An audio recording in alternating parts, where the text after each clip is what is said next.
Hello there, and welcome to another episode of Rantz. It's Chris Andrew, of course, and first off, I want to start off with a massive apology. The video for the women's game, Aston Villa Spurs, is supposed to be uploaded already, but there's been a massive fault. The well, had a lot of issues there trying to get the clips over. They weren't syncing properly, so it took a while to get that over. And once it did happen, the whole thing was just kind of completely and utterly faulty. So the video played, but there was literally nothing on it. So you got around about 16 minutes of nothing. So I do apologise, I just decided to scrap the whole idea because then when I went to redo it, I found out that all the clips were faulty anyway. So I just missed to scrap that. Hopefully you got the full gist of what happened through the aftermath video. It was just, once again, just being taught a lesson really by a very good Villa side, but that is as it was. I mean, and then since then, we're supposed to be playing a game the weekend just gone at home to Leicester, but that was called off because of frozen pitch. So we've had a lot of these really. That is what it is. I mean, playing at a lower league ground, you're going to have these issues, but it's through no fault of Leyton Orient, at all. I mean, they did their best to get the game on, but we were notified 24 hours before the game kicked off, so we had plenty of warning. So that's another game where it could have been tricky. Leicester are below us and they're fighting relegation, but we're not too far off really. 7 defeats in our 10 matches, 5 defeats on the bounce. That's where we're at the moment. For the Spurs women. But we've had some new signings since then. I mean, we saw Beth England make a debut in the best possible way, scoring to put us 1-0 up against Villa. But then obviously we succumbed to a 2-1 defeat. Fair reflection, one might say. And then we've also now signed Iwabuchi on loan from Arsenal. We've got quite a few players, ex-Arsenal, ex-Chelsea players on our books, Rebecca Spencer being one of them, our goalkeeper. So Iwabuchi, attacking midfielder. So she's going to be someone that we sorely need. I've been saying that we need someone like that, and good job that Spurs are getting that sorted. We need another striker, though. But Iwabuchi's experience is going to be vital. I mean, she's won countless trophies, as has Beth England, as has Drew Spence as well when she was at Chelsea. So we've got all this experience of building experience. I mean, she's 28 years old. She's only going to be with us for the remainder of the season, I think. I don't know if it's an 18-month deal or it's just look into that. But still, I'm excited to see her come in. So we're getting the experience. We're doing very well, and everything's going according to plan. Like I said, we can't rest on our laurels. We still need a couple more players in. Another striker. I would probably say we need a defensive midfielder as well, and maybe another centre-back because, we can't be relying on the same two in the middle or the same three sometimes. So yeah, that's going to be, I mean, at least we're looking like we're doing the right things, which in my books gives Rantz Skinner a little stay of execution, but still, I would prefer, because we should have kicked on. And maybe bringing in this experience might actually be helping, but it's still yet to be seen. We have to get the boots on the ground. I mean, Iwabuchi would have made a debut against Leicester on Sunday, but of course we're going to have to wait for the next one. Which brings us nicely on to today's game, which is at Fulham. As you can see, I'm not on my way to Fulham. I decided not to go to that one. I've sold the ticket on. The men's team this is, and I just kind of lost all kind of I've just fallen out of love almost with it, but it just feels like more like a slog really, just to support the men's team. I mean, there's all this infighting, especially amongst the fans. There's protests at the training ground over the weekend, and as you would have seen in the group as well, there've been a little faction that try to claim themselves to be the majority. And whereas the vast majority of us are apparently in the minority who have issues but are not going to put their name to a futile war, really, because that's literally what it is. It's a futile war against Levy and against ENIC, because unless they're going to put up the £2 billion necessary to buy them out and have the necessary funds to build, because that's what they're claiming, isn't it? There's literally no investment in the first team. Some might argue that 200 million in one window, 115 in another window is kind of investment, but it is what they say. how to put forward their side, even though it might seem fiduciarily incorrect. But it is what they're saying, and it is what a minority, I suppose. I mean, they're the loudest ones. That's what it seems like they are in the majority. They're the loudest ones. And as I've said before, my feelings on it. Thank you for the memories, ENIC, but it's time to say goodbye. I mean, I did say that after the Super League, and it's on record in the group. But I don't support these. I mean, when the Super League protests happened, it was just literally a jolly up in the middle of Tottenham High Road, wasn't it? People there getting bevied up in the middle of the day, singing Sol Campbell songs or anti-Sol Campbell songs. It was pointless. It was dumb. And for me, the protest, which had around about 40 to 45 people there, just made a lot of noise. Didn't really see a full clip of it, but from what I've seen, and not that many numbers, and not really that vocal. I mean, people are saying that, yeah, it's a start. Yeah, I've been talking about this now for about 6-7 years. You think that would have started 7 years ago? So if this is a start, and it is what it is, I have no love for Levy. I have no love for ENIC. I respect what they have done in terms of building the infrastructure of the club, because that's what you need. You need the infrastructure. You need to have a training ground, which, well, that's going to be my gripe in a minute. Training ground, which is there to build up the players and also build up the youth academy. And you need the stadium that's befitting of a side that is looking to try and become one of the best in the world, or at least the best in Europe. And we've got that, and we've got the revenue coming in from the various concerts and the agreement we've got with the NFL to host games up in our ground. So we got all that in place, and so I do have to offer my respects to ENIC for doing that.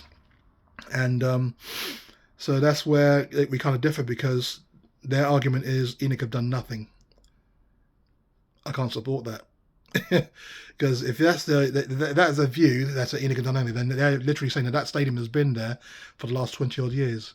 That's and everything like that. And until they can show me where I mean, I can see where the issue is, and I made those issues known on the group. But they want to go beyond that, so they have to try and prove to me that what I say is worse than what's actually happening.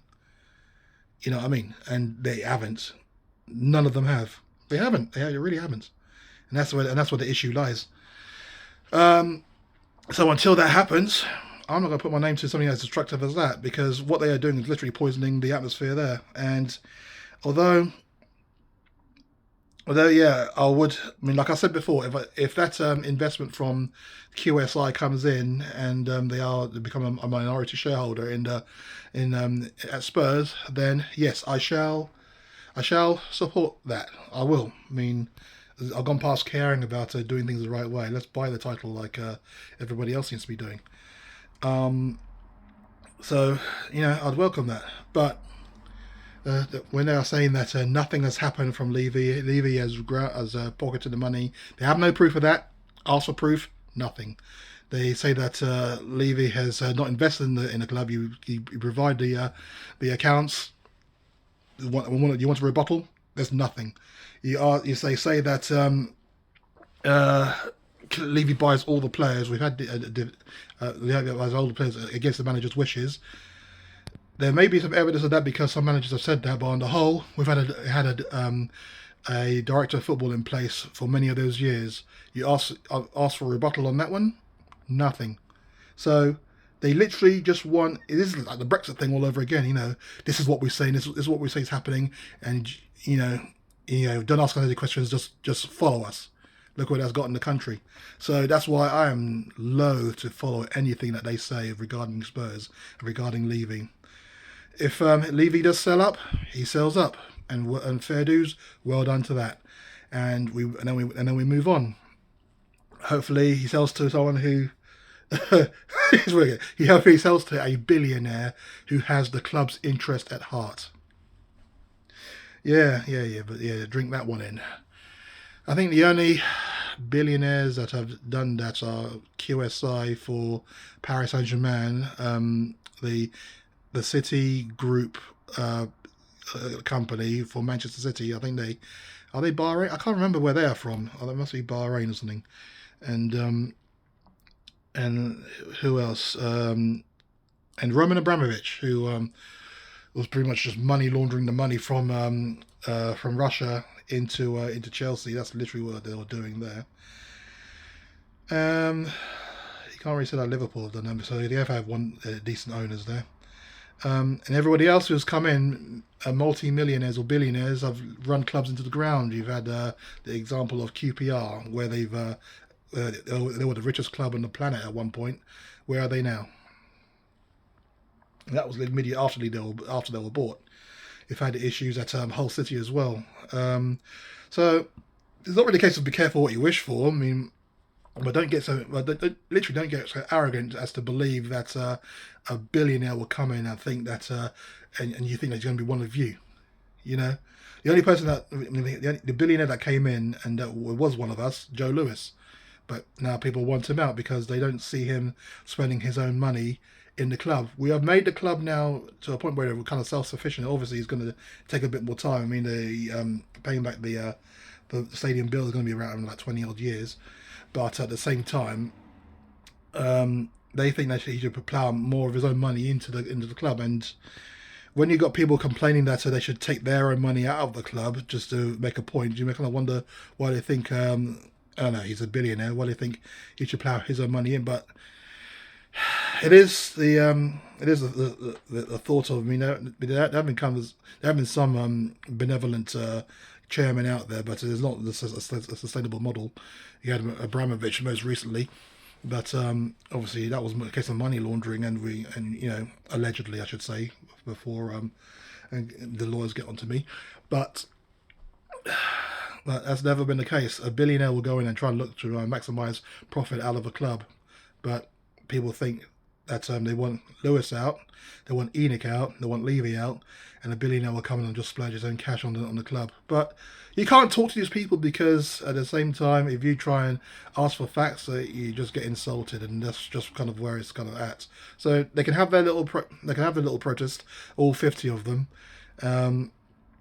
Even that Super League protest where you saw the likes of Chelsea, the likes of Arsenal, Manchester United, hundreds and hundreds of people packing the areas around their ground and protesting. Ours was about 30 pissed up people on the high road singing "We Hate," singing a Sol Campbell, I want to know why such a, what.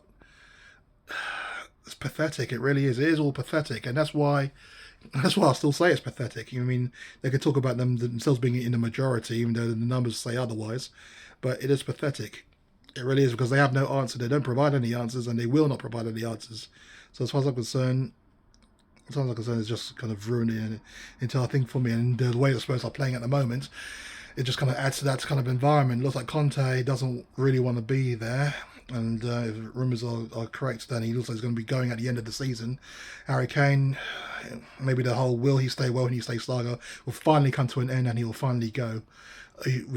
Maybe we should have gone for the low ball offer that City offered, and let him just go out there and buy his trophies. I don't give a toss any longer, because I just don't care. I just want the circus to end. Many people enjoy the circus that's around Spurs. I don't. I really don't. I'm just tired of it. I just want to get back to where it's all about the football, where it's all about building the squad, where it's all about trying to challenge instead of the mess that we're in now.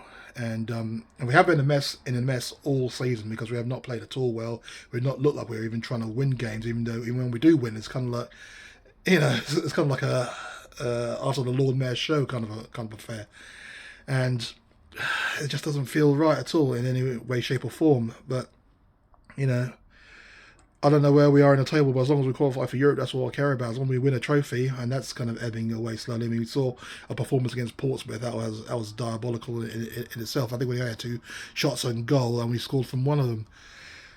It was a good goal, one might say, but we do need a massive overhaul. An overhaul that I've said that we should have had in 2019, and one that we should have had a long time. I say that every time. Should have been an overhaul. Should have got that in the bag and sorted. But obviously we were where we were. So now it looks like there'll be more changes, more upheavals. Hopefully that will mean players leaving.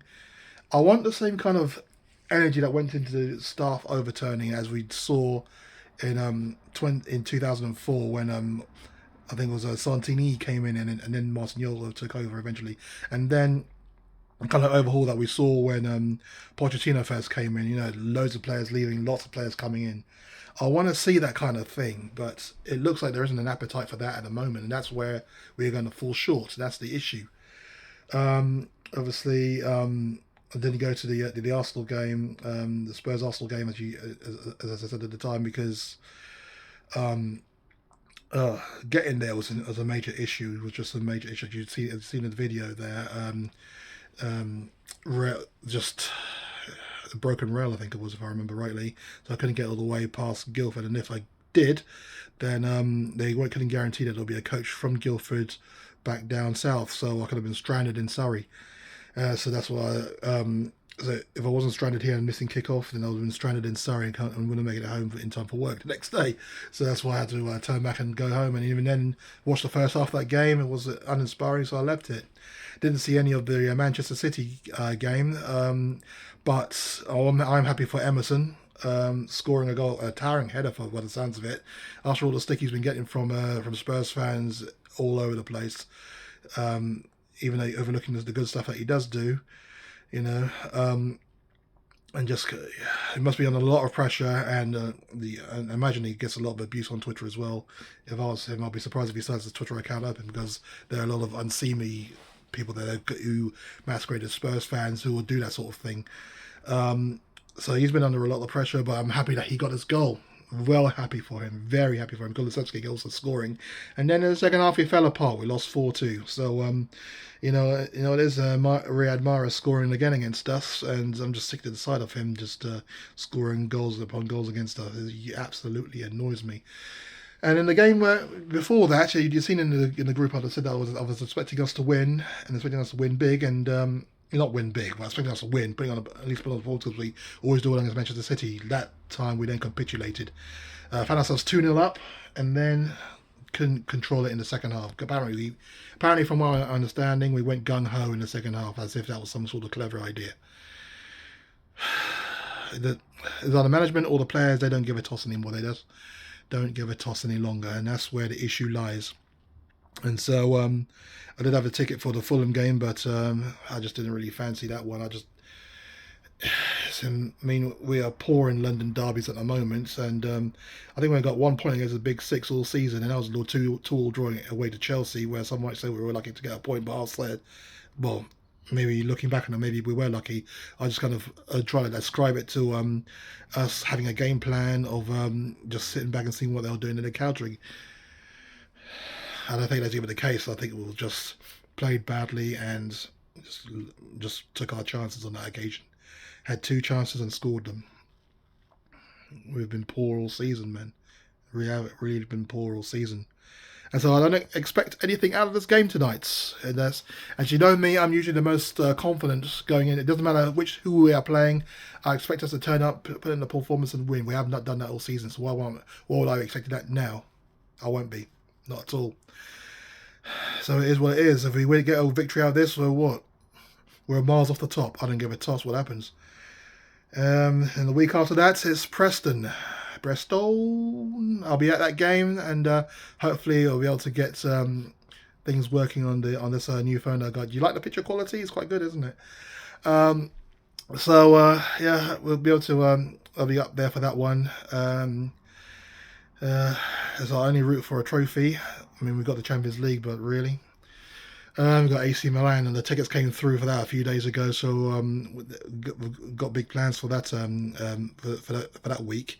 So hopefully we'll be able to watch that game, watch the video, and hopefully enjoy it. But we'll have the Preston game brought to you as well. That should hopefully be out on the Sunday. So yeah. That should be it, really. I mean, hopefully we'll get a result against Fulham tonight. I'm not holding my breath. I expect to win. Wouldn't be surprised if we don't. But along with everything else, not in my name. Really not in my name. Whatever happens. But I'm not going to be made to look a fool of, really, as they think they're in the majority, but they just look like desperate people, really. And that's not to put them down, but when you've been insulted enough times by by that faction, you kind of like, you lose respect for them. Whatever message they have is kind of watered down because they have no answers to give when you pose questions to them about what they expect to happen post ENIC. They have no plan, and unless they're going to put their hands into their pockets and pull out the 2 billion they needed to buy them out, and have the necessary funds there to spend every summer and every winter, and also the clouts to try and convince these players to come in, and also the finances to actually pay them the wages that they need. What are you protesting for? But then again, you won't get an answer to that because, believe me, I've tried. But anyway, thanks for watching. Thanks for listening. If you have any idea, any thoughts on what I've just said, or anything that you would like to ask, just write in the comments below. As it is, Spurs versus Fulham at Craven Cottage is a lovely stadium, my favourite away ground. That walk through Bishop's Park is awesome, and then and then the Riverside is absolutely fantastic. But I'll be chilling tonight because I don't need the stress. I've been all right the last week or a bit, really, because I've not had the stress of football to get on me. I mean, I don't even talk to other Spurs fans who are angry about Arsenal being top of the league. I don't know how many points they are top of the league, but I don't care. I really don't care. I focus on Spurs. I am a Spurs fan. I focus on Spurs. If Arsenal are having to win the league, it's because they've invested well and they've turned things around from where they were only a couple of years ago. Well done to them. Good luck to them. I don't give a toss. My only thought is how Spurs are going to get back into the title hunting race. I don't give a shit if Arsenal win it. I don't give a shit if they don't. I don't give a fuck. Why would I care? But everything is built differently, and that's what they're going to focus on. They're all Manchester City fans now. I don't give a toss. I mean, the number of Spurs fans happy at Man City beating Spurs just kind of turned my stomach, really. That's kind of that is kind of what we have now, and it's just not me. It's not for me, not in my name. So when they say we are all Man City tonight, you can drop me out and I mean it, because that's just, to me, that's just sad. But it is what it is. It is basically, obviously, is a minority, but they'll see themselves as the majority, as always, especially with these protests. But it is what it is. Let me know what you think, and if you're going to the game, stay safe and wrap up warm. It's going to be a cold one, and come on, you Spurs, you owe us a performance and you owe us a victory. But it wouldn't surprise me if you don't get it. But it is what it is. I'm forever. Come on, you Spurs. And thanks for watching. You all take care.